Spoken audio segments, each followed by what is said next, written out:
Prepárense, porque hoy nos vamos a sumergir en un caso que, digamos que todavía perturba a muchos, la muerte de Kelly Anthony y el juicio de Casey.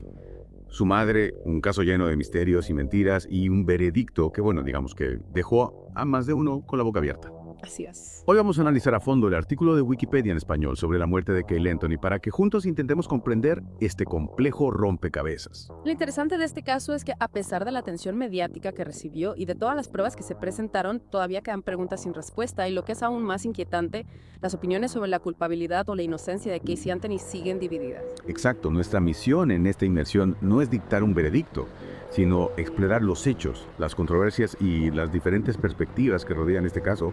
Al final, ustedes, nuestros oyentes, podrán formarse su propia opinión. Claro. Empecemos por la desaparición de Kaylee, una niña de casi 3 años que desapareció el 16 de junio de 2008 en Orlando, Florida.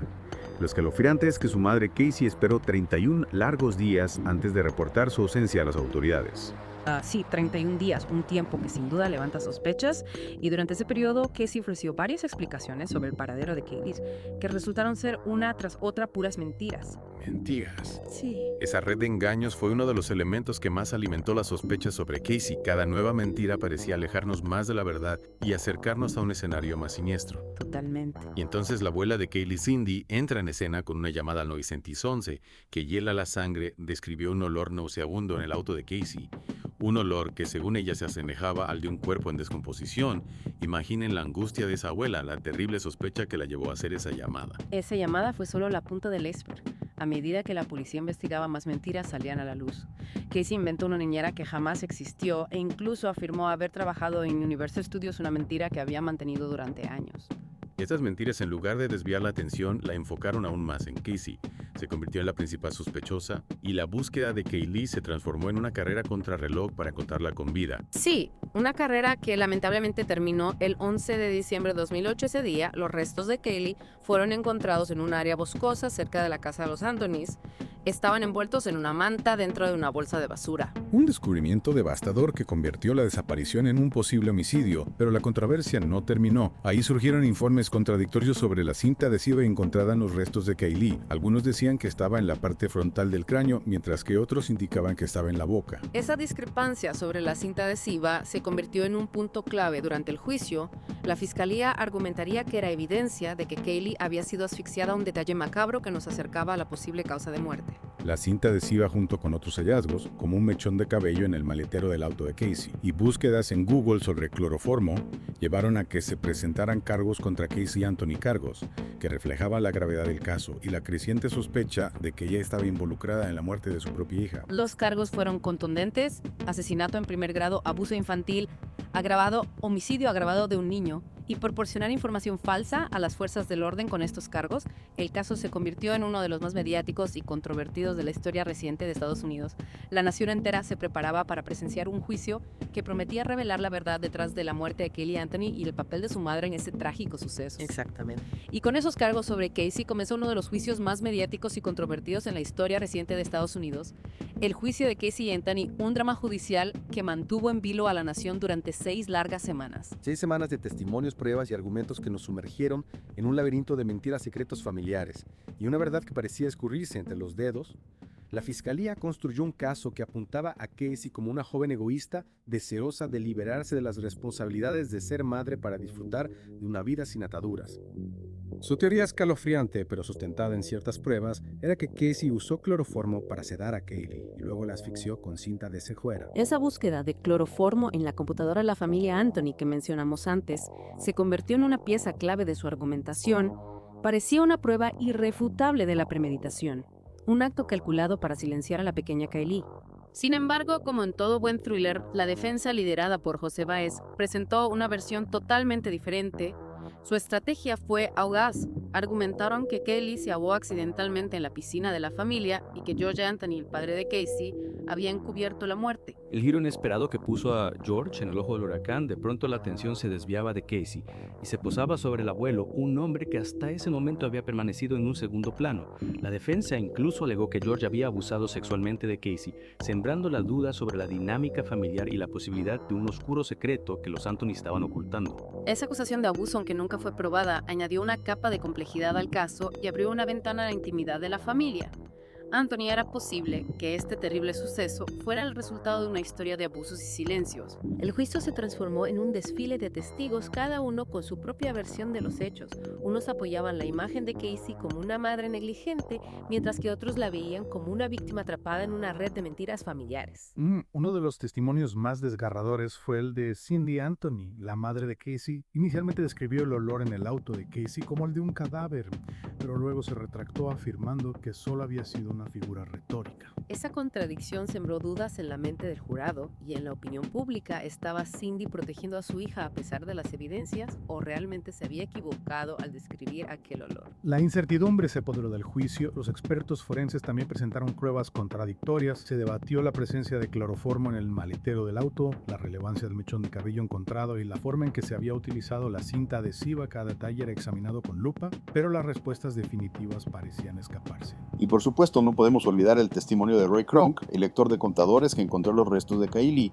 Su credibilidad fue puesta en duda por la defensa, que insinuó que podría haber manipulado la escena del crimen. Esa posibilidad, aunque remota, inyectó una nueva dosis de incertidumbre al caso. Si Kronk mentía que otras piezas del rompecabezas estaban fuera de lugar, estábamos siendo engañados por un testigo clave. Y como si el caso no fuera ya lo suficientemente complicado, un error informático sacudió los cimientos de la acusación. Inicialmente se creyó que se había buscado cloroformo 84 veces en la computadora de los Anthonys, lo que apuntaba directamente a Casey.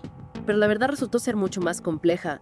Se descubrió que la búsqueda solo se había realizado una vez. Ese error informático debilitó el caso de la fiscalía y planteó serias dudas sobre la fiabilidad de las pruebas digitales. Podría ser que la tecnología, en lugar de ayudarnos a encontrar la verdad, nos estaba conduciendo por un camino equivocado. Con la sombra de la duda.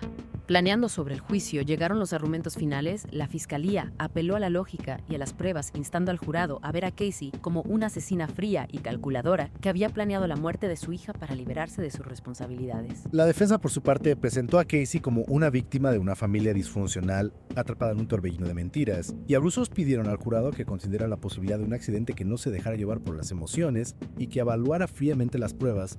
Dos versiones opuestas, dos caminos que conducían a conclusiones diametralmente distintas. La decisión final recaía en el jurado, 12 personas que debían discernir la verdad en medio de un mar de dudas, contradicciones y emociones encontradas. Se dejarían llevar por la teoría de la fiscalía o abrazarían la posibilidad de un trágico accidente. El juicio de Casey Anthony nos recuerda que la verdad puede ser esquiva, que las apariencias engañan y que a veces la justicia se parece más a un laberinto que a un camino recto. Llegó el momento de la verdad. Después de semanas, el jurado se retiró a deliberar, llevando sobre sus hombres el peso de un caso que había conmocionado al mundo. La tensión era palpable. ¿Lograría la fiscalía convencer al jurado de que Casey era una asesina despiadada? ¿O la defensa conseguiría sembrar la duda razonable? 6 semanas de testimonios, pruebas, emociones a flor de piel, todo se reducía a la decisión de esas 12 personas. Sí. El 5 de julio de 2011, el jurado pronunció su veredicto y el mundo contuvo la respiración. No culpable de asesinato en primer grado, no culpable de abuso infantil agravado, no culpable de homicidio agravado de un niño. Un veredicto que resonó como un trueno, dejando a muchos atónitos e incrédulos. Millones de personas que habían seguido el caso paso a paso convencidas de la culpabilidad de Casey, se encontraron de pronto frente a un resultado que desafiaba sus propias convicciones. ¿Cómo era posible que con tantas pruebas circunstanciales y tantas mentiras Casey Anthony fuera absuelta de los cargos más graves? Pero la historia no termina. Ahí el jurado sí encontró a Casey culpable de 4 cargos de delito menor por proporcionar información falsa a la policía. Esas mentiras, aunque no la condenaron por la muerte de Kaylee, demostraron ser su perdición. Condenada por mentir, pero absuelta de la muerte de su hija, un veredicto que para muchos resultaba contradictorio e incluso absurdo. Casey fue sentenciada a 1 año de prisión y a pagar multas por los cargos de delito menor, pero debido al tiempo que ya había pasado en la cárcel fue liberada poco después del veredicto. Su liberación desató una ola de indignación pública. Muchos la vieron como una burla a la justicia, una prueba de que el sistema legal a veces fallaba en su misión de proteger a los inocentes y castigar a los culpables. El caso de Casey Anthony nos confrontó con una realidad incómoda, a veces a pesar de todos nuestros esfuerzos por encontrar la verdad. Esta se nos escapa. Quedamos con la sensación de que faltan piezas del rompecabezas, de que hay cabos sueltos que quizás nunca lleguemos a atar. La muerte de Kaylee sigue siendo un misterio sin resolver, una herida abierta en la conciencia colectiva, y nos obliga a preguntarnos, ¿realmente se hizo justicia? ¿O la verdad se perdió en un laberinto de mentiras, especulaciones y un juicio que dividió a la nación? Este caso nos deja con un sabor amargo, una sensación de inquietud. Nos recuerda que la verdad puede ser escurridiza, que las apariencias engañan y que a veces, incluso con todas las pruebas sobre la mesa, no logramos desentrañar el enigma. Y con esto, queridos oyentes, concluimos nuestra inmersión en el caso de Casey Anthony, un caso que nos invita a reflexionar sobre los límites de la justicia, el poder de la duda y la complejidad de la condición humana. Les invitamos a seguir explorando, a cuestionar las versiones oficiales y a buscar la verdad incluso cuando ésta se esconde en las sombras. Hasta la próxima inmersión, donde seguiremos desenterrando historias que nos desafían a pensar, a sentir y a comprender un poco mejor el mundo que nos rodea.